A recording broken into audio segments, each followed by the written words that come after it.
Y en Esperanza Colombia Radio siempre hay tiempo para estar al día con la educación.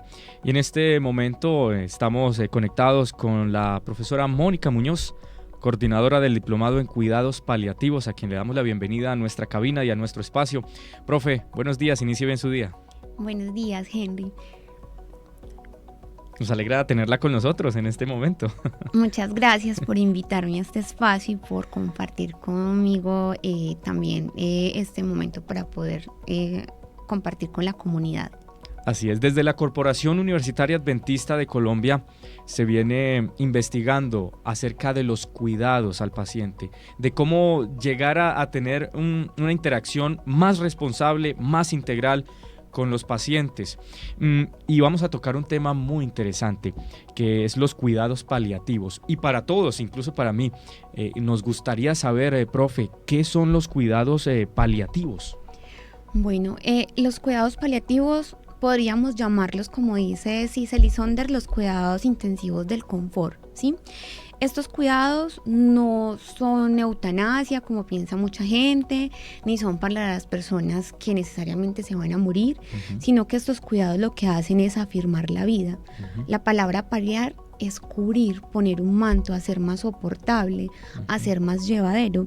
Y no se dedica solo a paliar el dolor, sino que también a ayudar a las personas a sobrellevar esas cargas emocionales, también a nivel espiritual. Entonces los cuidados paliativos acompañan a la persona en su dolor y sufrimiento en todas sus dimensiones, afirman la vida, ponen a las personas en las mejores condiciones y ya si Dios, pues quienes somos obviamente teocéntricos, los ponemos en las mejores condiciones para que cuando Dios quiera, pues obviamente pues ya la persona parta. Obviamente a nosotros está muy ligado de ladito, pues obviamente como todos sabemos, el tema de la eutanasia, pero es algo que es aparte de nosotros, que en otro momento pues podríamos hacer otra cátedra al respecto. Y preguntaríamos entonces cuáles son esas condiciones médicas o algunas situaciones en las cuales los cuidados paliativos son recomendados. ¿Cuáles son esas situaciones? Bueno, obviamente la persona es remitida pues a un equipo interdisciplinar, porque esto pues obviamente, como te contaba, son varias disciplinas. La persona debe cumplir con unos criterios, obviamente de deterioro. Por lo general son personas con enfermedades crónicas o de sufrimiento, dependiendo pues del tipo de patología, y ya se hace pues como todo ese ingreso y acompañamiento. La mayoría de veces el ingreso pues se hace por la parte médica. Hay algo que llamamos el índice de Karnofsky y se determina el ingreso pues como por esta valoración pues como de escala. Excelente. ¿Cómo se diferencia entonces entre cuidados paliativos y tratamientos curativos? Puede haber una coexistencia de pronto de ambos, y usted lo mencionaba, o sea, no hablamos de cuidados para la muerte, sino cuidados para valorar la vida que aún tenemos, ¿no? Pero ¿cuáles podrían ser como esos paralelos, esa coexistencia entre cuidados paliativos y tratamientos curativos? Bueno, mira, cuando hablamos de tratamiento curativo, obviamente pues son situaciones que son agudas, que tienen solución, ¿cierto? Hay otras situaciones de enfermedad que son crónicas, que van avanzando y el deterioro va aumentando a medida que avanza el tiempo, ¿cierto? En el caso nuestro, por ejemplo, hemos tenido pacientes que su enfermedad no tiene cura, pero hay un periodo que es de remisión, supongamos. La persona ha estado en quimioterapia, radioterapia, su oncólogo en su última revisión, me ha pasado por ejemplo con algunos niños, lo encuentra muy limpio pues como de la parte del tumor y les da de alta. Luego pues a los años o a los meses, desafortunadamente a veces regresan. He tenido otros pacientes que han ingresado, por ejemplo, porque por otras situaciones les amputan alguna parte, una extremidad, y se acompaña pues como por la pérdida de la extremidad, por el dolor, la persona se adapta, su familia también, y vemos que cuando tiene una adaptación se le da de alta. Entonces miren que no siempre es la muerte y esa parte pues como tan dolorosa que la gente me ve y cree que llegó la señora muerte, ¿no? Ay, por Dios. ¿Cuáles? Sabemos pues que los cuidados paliativos se centran en el manejo del dolor, ¿no? Eso es claro, ¿no? Sí. Se centra en el manejo del sufrimiento. Del dolor y el sufrimiento. Pero explícanos un poco, profe, ¿qué enfoques se utilizan para controlar el dolor en pacientes bajo cuidados paliativos? Bueno, pues obviamente una cosa es el dolor y otra cosa es el sufrimiento. Entonces, obviamente, pues desde la parte de dolor físico hay muchas corrientes, hay muchos tratamientos farmacológicos, no farmacológicos. Pues farmacológicos hay cantidad de intervenciones, analgesia. De hecho, también se utiliza la terapia, pues la terapia holística, que el año pasado cuando traje la médica de medicina holística, pues casi se infartan aquí en la universidad y vieron que no era nada del otro mundo y que no íbamos a cambiar nuestras creencias, pero fue muy útil para manejo del dolor. Las técnicas de respiración, la acupuntura, las personas, pues la alimentación saludable, por ejemplo, en los pacientes que tienen enfermedades reumatológicas, el consumo de carnes, de ciertos alimentos, empeoran esos dolores. Y algunas otras técnicas no farmacológicas, pues que están demostradas, la aromaterapia, la hidroterapia, esas son técnicas que ayudan y complementan el tratamiento pues farmacológico. Y ya en la parte del sufrimiento, pues estarían obviamente la terapia psicológica. Hay otras dos corrientes. De hecho, yo trabajo con dos psicólogas, unas de la corriente cognitivo-conductual, que es muy adecuada como para ciertos pacientes, y otra es la corriente humanista, que también apoya mucho, muy de lado, la parte espiritual. Y aquí voy no a generar controversia, pero la espiritualidad aquí se enseña no solamente, no es religiosidad meramente. Espiritualidad, porque es un sentido espiritual. Sí, porque las personas, de hecho, que no creen en Dios también necesitan cuidado espiritual. Entonces yo le digo a los estudiantes, le vas a dar cuidado espiritual a tal paciente. Profe, pero es que es ateo. No, normal, porque es que no es religiosidad. Se acompaña a la persona desde su creencia y se acompaña a que esté tranquilo, a que esté bien. Y si podemos nosotros favorecer esa relación con su creencia de ser superior, en este caso para mí Dios, sería maravilloso. Sí, y es que seguramente en su experiencia, profe, su experiencia médica, usted se ha encontrado con estas situaciones donde son personas que han llevado una vida sin Dios, o al menos con una conciencia de Dios, pero que en sus últimos días ven esa necesidad de abrir un poco el corazón y sus paradigmas a que realmente haya una entidad superior que le permita estar en paz en sus últimos días. Fuera de guión, usted pueda compartirnos de pronto algún testimonio, alguna anécdota en relación a esto, porque me parece muy importante darle como importancia al tema de la espiritualidad en los cuidados paliativos hoy día. Bueno, te voy a contar algo por lo que fui muy famosa en la universidad el año pasado. Espero no escandalizar otra vez. El año pasado en práctica clínica con las estudiantes tuve un paciente habitante de calle, nunca voy a olvidar ese paciente, y estábamos en ronda con las estudiantes, nos arrimamos a la puerta, el personal pues a veces de enfermería es un poquito tosco, y el paciente estaba lleno de popó por toda parte. Claro. Entonces la estudiante pues hizo un comentario y yo le dije, por ese comentario te vas a quedar con ese paciente. Profe, no, por favor, se lo suplico. Sí, y le dije a todo mundo, allá no entra. Gracias a Dios esa niña hizo ese comentario. Cuando entré, la niña me dijo, profe, ese paciente yo lo veo muy raro. Cuando ingresé, uno ve unos signos clínicos que uno dice, la persona se va a morir. Y el señor era desesperado. Yo necesito buscar a mi hermana, no, ayúdeme a buscar a mi hermana, yo necesito pedirle perdón a mi hermana. Llamémosle pues Gloria. Buscábamos, yo le dije, pero deme el teléfono. Y él intentaba recordar el teléfono, un teléfono, y no. Buscamos en la historia clínica, buscamos en las pertenencias, y sus únicas pertenencias eran un jean casi rotico, una camisita transparente pues ya de lo deteriorada, y un llaverito de una pensión donde él se quedaba en el centro a veces.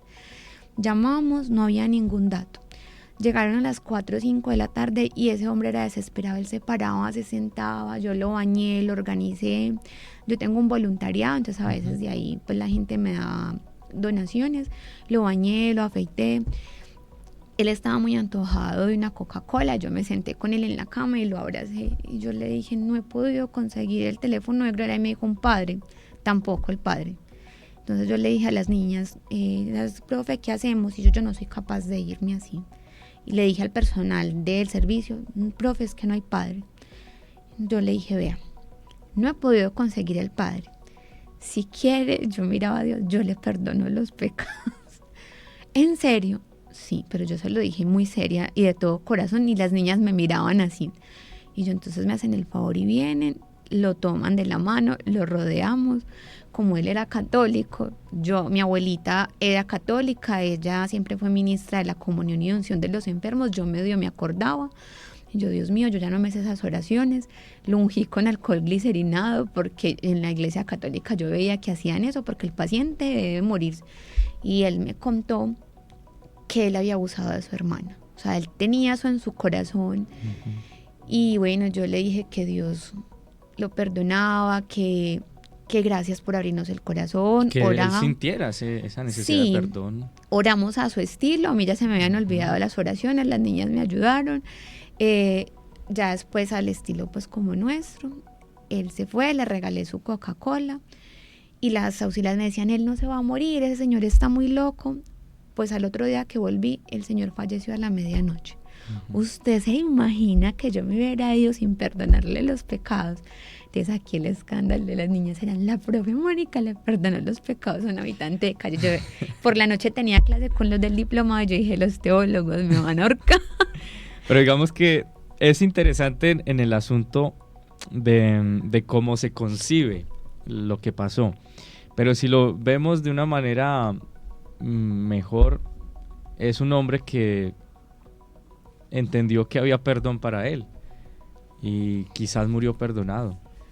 Y no podemos perder nunca oportunidad para decirle a las personas que puedan entrar en esa paz en medio de la angustia del mundo. Es decir, puedan encontrar esa plenitud, lo hablábamos fuera de micrófonos. Pero qué interesante la anécdota, más allá de lo que pueda generar controversia o no, es, profe, como darle importancia y relevancia a lo que usted habla acerca de la espiritualidad para los pacientes que ya sienten que ha llegado el fin del ciclo de su vida. Pero además del paciente, profe, también hay un entorno muy importante y es la familia. Total. Las personas que rodean a un paciente también se ven afectadas por la situación. Desde estos cuidados, ¿cómo se brinda apoyo a estos familiares durante este proceso? ¿Ustedes cómo lo abordan? ¿Sí lo abordan o no? Total. En esta área, no voy a decir que en otras áreas no lo hacen, pero en esta área es donde más se hace. Yo con los estudiantes de todos los niveles, incluyendo posgrado, el diplomado, pregrado, ellos tienen unas palabras como prohibidas, llamémoslo así, porque la primera forma de educar en esto es cambiar el lenguaje, ¿sí? Entonces, realmente yo les digo que al cuidador familiar no se le debe llamar acompañante, porque cuando uno lo llama acompañante realmente ya lo saca de contexto y lo deja ver como sujeto de cuidado. Si le dicen acompañante lo ven como el que hace los favores, el que reclama la historia clínica y ya. En cambio, cuando yo lo veo como cuidador familiar, él se vuelve parte fundamental del proceso. De hecho, muchas veces la consulta no la tengo con el paciente, sino que es con el cuidador familiar, tanto la psicóloga o a veces el personal médico. Aquí todos sufren y a veces he tenido consulta con empleadas, con otro tipo de personal que uno dice, ¿quién es cuidador familiar? No siempre es el que tiene lazo de sangre. Carmen de la Cuesta dice que puede ser alguien, un amigo, un vecino que pasa más tiempo al lado del paciente. Bueno, ¿quién es Carmen de la Cuesta? Me parece interesante que la has mencionado y la has citado. Sí, Carmen de la Cuesta Benjumea es una enfermera y ella ha sido una investigadora cualitativa y ella ha trabajado mucho con cuidadores de pacientes con demencia. Y me llamaba mucho la atención cuando estaba en el pregrado, y yo ahora pues que también obviamente como familiar de una paciente con demencia uno ve el paciente pues es en su mundo, pero la familia se va deteriorando. Claro. Y para uno es muy largo y uno ve que cambian las dinámicas, cambia el selfie, uno hace 2 duelos, cuando empieza la enfermedad y cuando muere el paciente. Entonces uno va reafirmando esas teorías y a nadie se le ocurre que el cuidador no descansa, que él no tiene turnos ni vacaciones, que a muchos no tienen quien les reciba, a ellos no les pagan. Y hay otros tipos de cuidadores. A veces no se valora el que da el dinero, porque uno puede cuidar, pero da la platica para que otro se pueda quedar. O otros se tienen que salir del trabajo porque o lo cuido o trabajo. O genera esas distensiones familiares que realmente, si no hay un abordaje importante o hacer una comprensión de la situación, podría desencadenar o agudizar la situación que se está viviendo, ¿no? No sé si también usted puede contarnos alguna experiencia referente a esto, cómo una familia lo ha abordado bien y una familia lo ha abordado mal. También para hablar con los oyentes, yo creo que puede ser una linda oportunidad, porque puede ser que alguna familia esté pasando por esta situación, profe. ¿Qué consejo usted le puede brindar a una familia para abordarlo de la mejor manera en medio de las circunstancias, ¿no? Bueno, hay algo que obviamente pues es tema de otra conferencia, otra entrevista, y es cuando a veces hay conspiración del silencio o respecto a las prácticas culturales. A veces la familia quiere ocultar el diagnóstico al paciente o es al revés.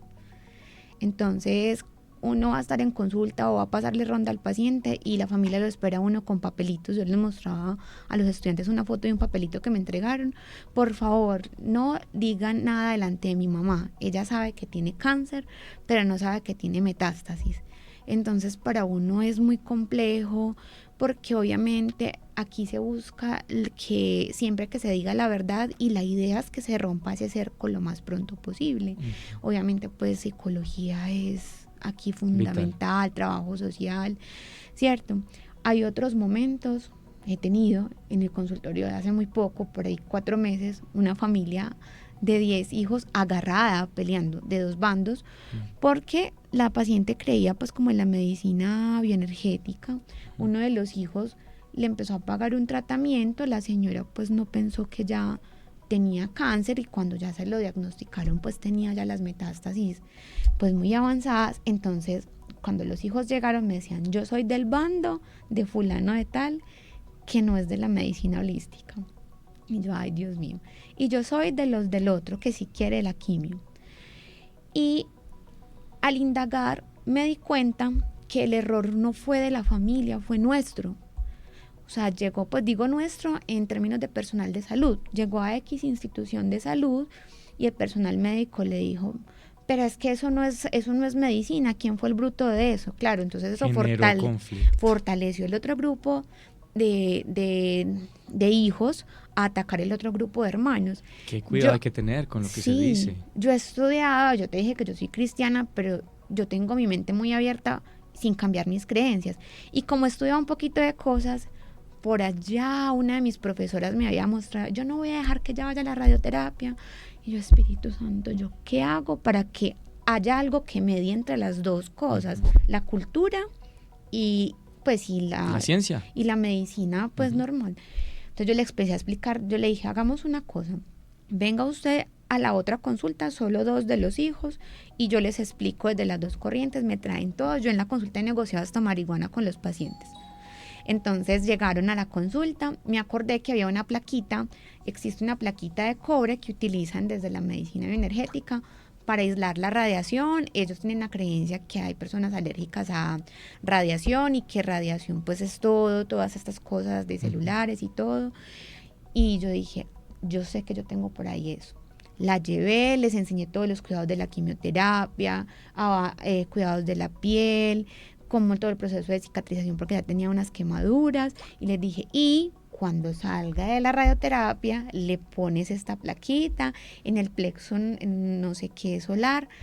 Y ellas se fueron felices. Veas que desde el principio si hubiéramos empezado así, pero como la otra médica, ya.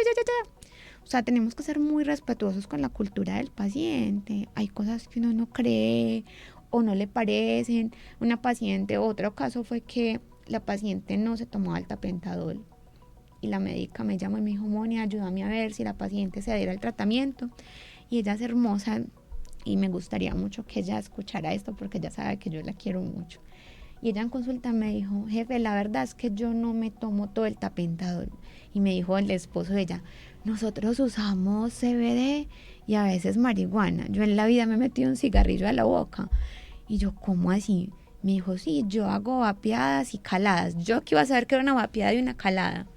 Yo le dije, tráigame todo y negociamos. Entonces me puse a estudiar qué era el CBD, qué era el THC. Y miramos, pues, y obviamente consulté, busqué con amigos, con farmacología. Y a ella le iba mejor en la mañana, con su vapeada, con su calada, y en la tarde con el tapentador, porque el medicamento le daba vómito horrible. Ella tiene un glioblastoma, o sea, como una especie de tumor, pero de los vasitos sanguíneos en el cerebro. Y eso le generaba, yo dije, te genera bienestar, me quita las náuseas, me baja un poquito el dolor en la mañana y me permite por lo menos medio comer todo lo que come lo vomita. Entonces negocié y yo, bueno, entonces le organicé el CARDES, te vas a tomar estos medicamentos, en la mañana una vapeada, una calada y en la tarde tales medicamentos. Le mandé el plan obviamente pues a los compañeros médicos y ellos estuvieron de acuerdo, miramos si no hacía interacción con los medicamentos y todos felices. Increíble, increíble. Esto, sin duda alguna, pues nos deja un poco asombrados, pero es la realidad médica. Es la realidad médica, lo que pasa, las decisiones que se deben tomar en estos casos, que sin duda alguna siempre oraremos por ustedes como personal médico. Henry, en la misma muy Biblia, difíciles. Pablo decía y que no es aislarnos del mundo, sino adaptarnos al mundo en el que estamos viviendo. Por eso quienes estamos, la semana pasada que celebramos el Día del Profesional de Salud Adventista, fue muy lindo porque nosotros somos los que tenemos que estar fortalecidos en nuestras creencias, en nuestra fe.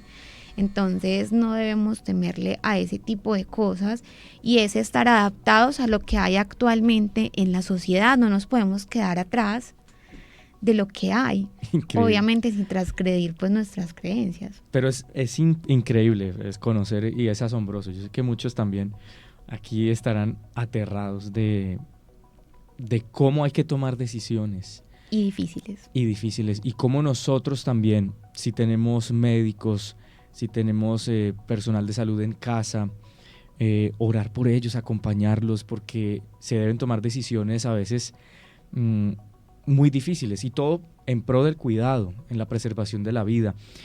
En algunos casos también, profe, se opta por tomar los cuidados paliativos en casa. ¿Cuáles pueden ser o cuáles son las consideraciones desde su experiencia, amplia experiencia en este tema, que deben tener las familias si optan por llevar los cuidados paliativos al hogar? Ok, mira, realmente hace por ahí unos 4 o 5 años hice una investigación y realmente el mejor lugar para uno morir o vivir la enfermedad es el hogar. De hecho, yo que enseño historia les mostraba a los estudiantes, antes la enfermedad se vivía en la casa, los hospitales se consideraban lugares de terror y eran para las personas más pobres, ¿cierto? Eran lugares que eran sucios, que eran horribles. Obviamente pues cuando se reformó y todo, ya pues son lugares pues un poco más confortables, pero son lugares donde se vive la enfermedad un poco más frío, más solo, no se permite la compañía de las mascotas, de los niños. Entonces la medicina actual y los procesos actuales permiten la transición de los pacientes al hogar y que ellos continúen teniendo sus cuidados con medicina domiciliaria. ¿Qué implica? Implica entrenamiento de los cuidadores familiares. Aquí es un arma de doble filo porque como tenemos tan poco personal, a veces el personal de salud cree que es delegarle al cuidador familiar y también le entregan todo y no es así. Pero es el mejor lugar. El paciente está en su entorno, tiene sus seres queridos, los niños, los perritos. Muchos hospitales, pero no todos, ya han abierto un poco las puertas para que ingresen mascotas, pero esas son mascotas entrenadas. Entonces, obviamente, y si tú me lo preguntas, el lugar, yo con los estudiantes hago una muerte simulada y a todos les pregunto, ¿cuál sería tu lugar favorito para morir? En la casa. Hay pacientes que toman esa decisión de morir en el hospital cuando tienen pues programada, por ejemplo, la muerte digna. Ellos deciden dónde, porque ellos no quieren generarle un mal recuerdo a la familia. Y eso también es cuidar. Realmente nos deja muchas lindas enseñanzas y la gente está reaccionando. Una oyente nos dice: doctora, estoy totalmente de acuerdo con usted. Yo viví eso con mi esposo. Seguramente tuvo que pasar esta situación una de nuestras oyentes. También, bueno, están reaccionando aquí de una manera muy especial. Pero ya para cerrar, Doc, más allá de lo que usted ha tenido como experiencia, también hay una gran responsabilidad de la Universidad Adventista en Colombia para hacer un poco más visible este rol, para enseñar un poco más acerca de los cuidados paliativos. En estos momentos, la universidad, ¿con qué se ha comprometido para desarrollar, si se puede decir de alguna manera, una mejor técnica en cuanto a los cuidados paliativos? ¿Qué tienen ustedes preparado para las personas? Bueno, primero tengo que agradecerle a mis jefes porque me han apoyado mucho con todas las locuras que se me han ocurrido, y a mi amiga Mónica Bustamante y el grupo de compañeros, pues la trabajadora social y la otra psicóloga. Nosotros tenemos un diplomado, ya tenemos 3 cohortes, en este momento estamos cursando la 3ª cohorte, donde se pueden formar personal de salud, médicos, enfermeras, trabajador social, nutricionista, terapeutas, y también puede formarse los asesores espirituales de cualquier religión, musicoterapeutas, otro tipo de personal y aún estudiantes. Pero lo próximo que tenemos es la especialización. Entonces la especialización se propone que va a ser virtual, internacional, pero virtual sincrónica. Entonces son ya lo otro sorpresas, pero digamos que es de las pocas las universidades adventistas que miramos en todo el mundo. Sí. Ninguna tiene un programa como el que vamos a lanzar. Vamos a hacer pues como convenios. La mayoría de docentes que tengo son expertos de muchas partes del mundo. Tengo docentes, una docente de Brasil, yo soy pues la traductora. Y por ejemplo hay otra innovación. El día de hoy, por ejemplo, en el diplomado vamos a tener un sexólogo para la clase, y dentro de 8 días va a estar una veterinaria que nos va a enseñar cómo es ese cuidado para las personas. Esa clase va a ser abierta para que se puedan conectar.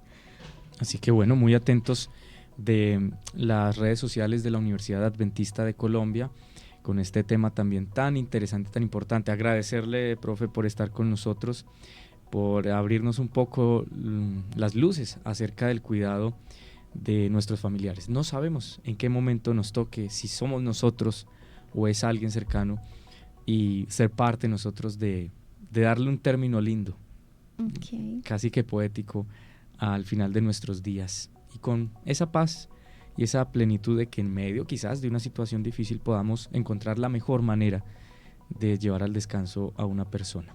Muchas gracias, profe, muchas gracias por este espacio, y esta es su casa. Un abrazo para usted y para su familia. Gracias, Henry. De pronto las cuidadoras que te han estado escribiendo pueden encontrar algunos tips de cuidado, herramientas para cuidar los pacientes.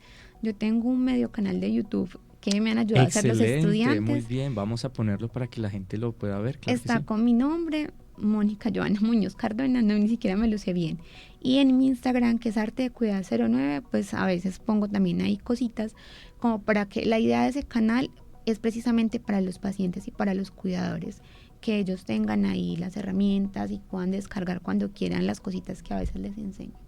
Perfecto. Bueno, en esta entrevista quedará allí en la descripción los links de los canales de la profe Mónica, para aquellas personas que quieran aprender un poco más o quieran resolver dudas e inquietudes acerca de los cuidados paliativos. Así que desde ya decimos que es puntos suspensivos. Esperamos tener otros encuentros para profundizar en este tipo de temas que van a construir también nuestra vida de manera integral. Un abrazo para todos. Vamos a una pausa, ya regresamos.